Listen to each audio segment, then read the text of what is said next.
ಮಲಯಾಳಂ ಹಿಂದಿಯವರೆಲ್ಲ ಇಲ್ಲಿ ಬಂದು ನಮ್ಮ ಮೇಲೆ ದಬ್ಬಾಳಿಕೆ ಮಾಡ್ತಾ ಇದ್ದಾರೆ. ಸೊ ಇಲ್ಲಿ ನಮ್ ಪರಿಸ್ಥಿತಿ ನಮ್ಗೆ ಆಪರ್ಚುನಿಟಿ ಸಿಗ್ತಾ ಇಲ್ಲ, ಮತ್ತೆ ಇಲ್ಲಿ ನಮ್ಮವ್ರನ್ನ ನಾವೇ ಬೆಳೆಸ್ತಾ ಇಲ್ಲ ಕನ್ನಡದವ್ರೆ.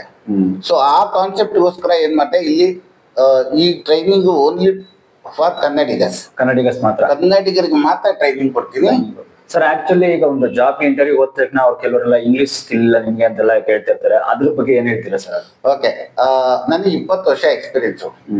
20 ವರ್ಷದಿಂದ ನನಗೂ ಎದೆ ಹೇಳೋದು ಒಂದು 10 ಅಕ್ಷರ ಇಂಗ್ಲಿಷ್ ಬರ್ತಾ ಇರ್ಲಿಲ್ಲ.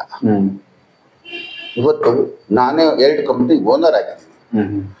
ಇಂಗ್ಲಿಷ್ ಕಲ್ತ್ರೆ you will be fit for call centres, marketing or telecalling job. But HR ಆಗ್ಬೇಕಂದ್ರೆ ಇಂಗ್ಲಿಷ್ ಬೇಕು, ಇಲ್ಲ ಅಂತಲ್ಲ, ಅದು ಇಂಗ್ಲಿಷ್ ಬೇಕೇ ಬೇಕು ಅಂತ ಏನಿಲ್ಲ. ನಾನು ಹೇಳ್ಕೊಡೋ ಎಲ್ಲದಕ್ಕೂ ಇಂಗ್ಲಿಷೇ ಬೇಕಾಗಿಲ್ಲ, ಕನ್ನಡ ಒಂದು ಚೆನ್ನಾಗಿ ಬಂದ್ರೆ ಸಾಕು. ಓಕೆ, ನಾವೆಲ್ಲ ಸಿಸ್ಟಮ್ ಅಲ್ಲಿ ವರ್ಕ್ ಮಾಡೋದು. ಈಗ ಪೇರೋಲ್ ಆಗ್ಲಿ, PF ಆಗ್ಲಿ, ESI ಆಗ್ಲಿ, PT ಆಗ್ಲಿ, ಗ್ರಾಚ್ಯುಟಿ ಆಗ್ಲಿ, ಬೋನಸ್ ಆಗ್ಲಿ, ಸಿಸ್ಟಮ್ ಅಲ್ಲೇ ಅದ್ರ ಬಗ್ಗೆ ಸಿಸ್ಟಮ್ ಅಲ್ಲಿ ವರ್ಕ್ ಮಾಡಕ್ಕೆ ನಿಮ್ಗೆ ಮಾತಾಡೋ ನೆಸೆಸಿಟಿ ಎಲ್ಲಿದೆ ಹೇಳಿ? ಓಕೆ, ಎಂಪ್ಲಾಯ್ ಎಂಗೇಜ್ಮೆಂಟ್ ಅಂತ ಬಂದಾಗ ಅಲ್ಲಿ ನಿಮ್ಗೆ ಇಂಗ್ಲಿಷ್ ಬೇಕಾಗತ್ತೆ. ಬಟ್ ನಾವು ಕನ್ನಡದವರಾಗಿದ್ದು ನಮ್ಮ ಎಂಪ್ಲಾಯ್ಸ್ ಕನ್ನಡದವರೇ ಆಗಿರ್ತಾರೆ. ಹಂಗಾಗಿ ಅವ್ರು ಹ್ಯಾಂಡಲ್ ಮಾಡೋದ್ರಲ್ಲಿ ನಂಗೆ ಯಾವತ್ತು ಪ್ರಾಬ್ಲಮ್ ಆಗ್ಲೇ ಇಲ್ಲ.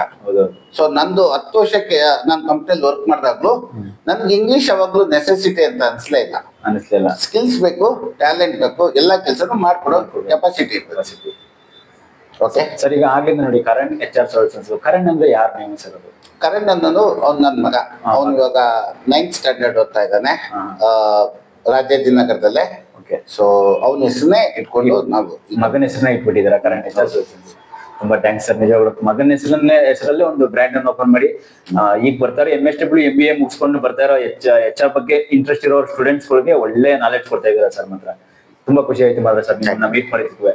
ಯಾಕೆಂತಂದ್ರೆ ಎಷ್ಟೋ ಜನ ನಾನು ವೀಕ್ಷಕರ ನೋಡಿ, ಎಷ್ಟೋ ಜನ ಸ್ಟೂಡೆಂಟ್ಸ್ಗಳು MSW ಅಂತಲ್ಲ ಏನೇ ಆಗ್ಲಿ ಒಂದು ಸ್ಟಡಿ ಮುಗಿಸ್ಕೊಂಡ್ ಬರ್ತಾರೆ, ಡಬಲ್ ಡಿಗ್ರಿ ಮಾಡ್ಕೊಂಡ್ ಬರ್ತಾರೆ, ಒಂದು ಜಾಬ್ ಹೋಗ್ತಾರೆ. ಜಾಬ್ ಹೋದ್ಮೇಲೆ ಅಲ್ಲಿ ಏನ್ ಮಾಡ್ಬೇಕು ಅಂತ ಗೊತ್ತಿರಲ್ಲ. ಅಲ್ಲಿ ಆಕ್ಚುಲಿ ಅಲ್ಲಿ ಏನ್ ಮಾಡ್ಬೇಕು ಅಂತಂದ್ರೆ ಕೆಲವು ಮ್ಯಾನೇಜರ್ ಎಲ್ಲ ಅಲ್ಲಿ ಕೇಳ್ತಾ ಇರ್ತಾರೆ, ನಿಮ್ಗೆ ಏನ್ ಸ್ಕಿಲ್ ಇದೆ ಅಂತೆಲ್ಲ ಅಂತ ಕನ್ನಡದಲ್ಲೂ ಕೇಳ್ತಾರೆ, ಇಂಗ್ಲಿಷಲ್ಲೂ ಕೇಳ್ತಾರೆ. ಅವ್ರಿಗೆ ಕೆಲವ್ರಿಗೆ ಇಂಟರ್ವ್ಯೂ ಕೂಡ ಅಟೆಂಡ್ ಮಾಡಕ್ ಬರಲ್ಲ. ಇಂಟರ್ವ್ಯೂ ಕೂಡ ಯಾವ ತರ ಅಟೆಂಡ್ ಮಾಡ್ಬೇಕು, ಮತ್ತೆ ಸ್ಟಾರ್ಟಿಂಗ್ ಅಲ್ಲಿ ಇಂಟರ್ವ್ಯೂ ಏನೇನ್ ಕೇಳ್ತಾರೆ, ಮತ್ತೆ ರೆಸ್ಯೂಮ್ ಸಮೇತ ಇವರೇ ನಿಮ್ಗೆ ರೆಸ್ಯೂಮ್ ಕೂಡ ರೆಡಿ ಮಾಡ್ಕೊಡ್ತಾರೆ. ಇಲ್ಲ ರೆಸ್ಯೂಮ್ ತಯಾರು ಮಾಡ್ತಿರಲ್ಲ ಸರ್? ರೆಸ್ಯೂಮ್ ಇಲ್ಲ ಕೂಡ ನಾನು ತಯಾರು ಮಾಡ್ಕೊಡ್ತೀನಿ. ಆಮೇಲೆ ಅವ್ರಿಗೆ ಇಂಟರ್ವ್ಯೂ ಹಿಂಗ್ ಕಂಡಕ್ಟ್ ಮಾಡ್ಬೇಕು, ಯಾವ ತರ ಡ್ರೆಸ್ ಕೋಡ್ ಇರ್ಬೇಕು, ಗ್ರೂಮಿಂಗ್ ಹೆಂಗಿರ್ಬೇಕು, ಮತ್ತೆ how to interact with the interviewer, ಅವ್ರನ್ನ ಹೆಂಗೆ ನೀವು ಕನ್ವಿನ್ಸ್ ಮಾಡ್ಬೇಕು, ಅದನ್ನೆಲ್ಲ ನಾವೇ ಟ್ರೈನಿಂಗ್ ಕೊಡ್ತೀವಿ. ಸಾಫ್ಟ್ ಸ್ಕಿಲ್ ಟ್ರೈನಿಂಗ್ ಕೂಡ ಕೊಡ್ತೀವಿ. ಸಾಫ್ಟ್ ಸ್ಕಿಲ್ಸ್ ಟ್ರೈನಿಂಗ್ ಫುಲ್ ಇದ್ದೇ ಇರುತ್ತೆ ಸರ್ ಇಲ್ಲಿ. ಹೌದು, ಯಾಕೆಂತಂದ್ರೆ ಆದ್ರೂ ಕೂಡ ಕೆಲವರೆಲ್ಲ ಅಕಾಡೆಮಿ ಅಂತಂದ್ರೆ ಮೋಸ ಮಾಡ್ತಾರೆ, ಇಷ್ಟನ್ನೆಲ್ಲ ಜಾಸ್ತಿ ಸ್ಕಿಲ್ ಹೇಳ್ಕೊಡಲ್ಲ ಅಂತ ಅಂದ್ಬಿಟ್ಟು ಕೂಡ ತುಂಬಾ ನಮ್ಗೆ ನಂಬ್ಕೊಂಡು ಬರದೇ ಇಲ್ಲ ಅಕಾಡೆಮಿಗೆ. ಅದಕ್ಕೆಲ್ಲ ನೀವೇನ್ ಹೇಳ್ತೀರಾ ಸರ್ ನಿಮ್ಮ ಅಕಾಡೆಮಿ ಬಗ್ಗೆ? ನಾವೆಲ್ಲ ಬೆಂಗಳೂರಲ್ಲಿ ಇರೋದು, ನಾವಿರೋದು ಬೆಂಗಳೂರಲ್ಲೇ. ಹೊರಗಡೆಯಿಂದ ಒಬ್ಬ ಹುಡುಗ ಅಂದ್ರೆ ಬೆಳಗಾಮು, ಬಿಜಾಪುರ, ಗುಲ್ಬರ್ಗ, ಮೈಸೂರು, ಮಂಡ್ಯ ಮತ್ತು ಆ ಹುಡುಗರಿಗಾಗ್ಲಿ ಅವ್ರ ಪೇರೆಂಟ್ಸ್ಗಾಗ್ಲಿ ಬೆಂಗಳೂರು ಅಂದ್ರೆ ಏನೋ ಒಂಥರ ಭಯ.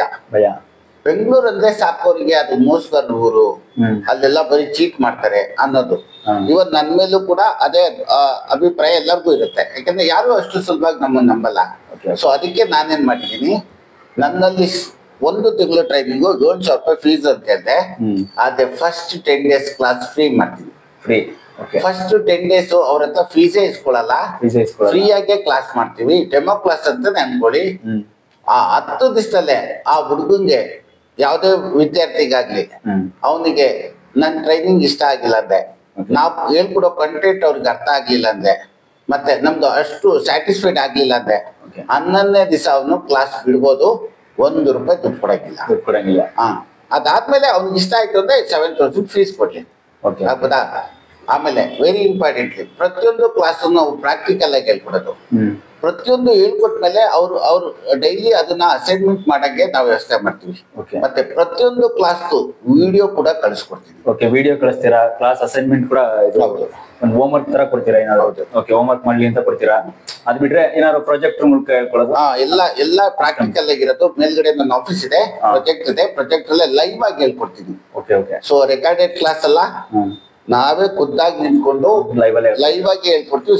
ಅವ್ರಿಗೆ ಹುಡುಗರಿಗೆ ಏನೇ ಡೌಟ್ ಬಂದ್ರು ನಾವು ಅಲ್ಲೇ ಸಾಲ್ವ್ ಮಾಡ್ಕೊಡ್ತೀವಿ. ಓಕೆ ಓಕೆ, ಹಂಗೆಲ್ಲ ನಾವು ಹುಡುಗರಿಗೆ ಅರ್ಥ ಆಗಂಗೆ ನಾವು ಹೇಳ್ಕೊಡ್ತೀವಿ. ಸರ್, ಈಗ ಇಲ್ಲಿ HR ಅಕಾಡೆಮಿಗೆ ಬರ್ತಾರೆ ಇಲ್ಲಿ ಜನ ಕಲಿಬೇಕಂತ, ಕೊನೆಗೆ ಕಲಿದಾನೆ ಹೋಗಂಗಿಲ್ಲ, ಕಲಿಸ್ತೀರಾ? 100% ನನ್ಗೆ ಅವ್ರ ನೆಕ್ಸ್ಟ್ ಜಾಬ್ ಕಲಿಯೋ ವಿಷಯದಲ್ಲೇ ವಿ ಡೋಂಟ್ ಕಾಂಪ್ರಮೈಸ್. ಓಕೆ, ಅವ್ರ ನೆಕ್ಸ್ಟ್ ಆಮೇಲೆ ಇಲ್ಲಿ ಕಲಿದಾನೆ ನೀನು ಕಲ್ತ್ಕೊಂಡು ಹೋಗಿದೀಯ ಬಟ್ ಜಾಬ್ ಇಲ್ದಾನೆ ಬರಬಾರ್ದು ಹಂಗೆಲ್ಲ ಇಲ್ವೇ ಇಲ್ಲ ಸರ್. ಜಾಬ್ ನೀವು ಕೊಡ್ಸ್ತೀರಾ ಅಂತಲ್ಲ, ಅಲ್ಲಿ ಇಂಟರ್ವ್ಯೂ ಅಟೆಂಡ್ ಮಾಡ್ಲೇಬೇಕು, ಅವ್ರು ಅಟೆಂಡ್ ಮಾಡಿ ಗೆಲ್ಲೇಬೇಕು. ಆ ರೀತಿ ಇಲ್ಲಿ ಪ್ರಿಪೇರ್ ಮಾಡಿ. ಇನ್ನೊಂದು ವಿಷಯನ ಕನ್ಫರ್ಮ್ ಮಾಡಕ್ಕೆ ಇಷ್ಟಪಡ್ತೀನಿ.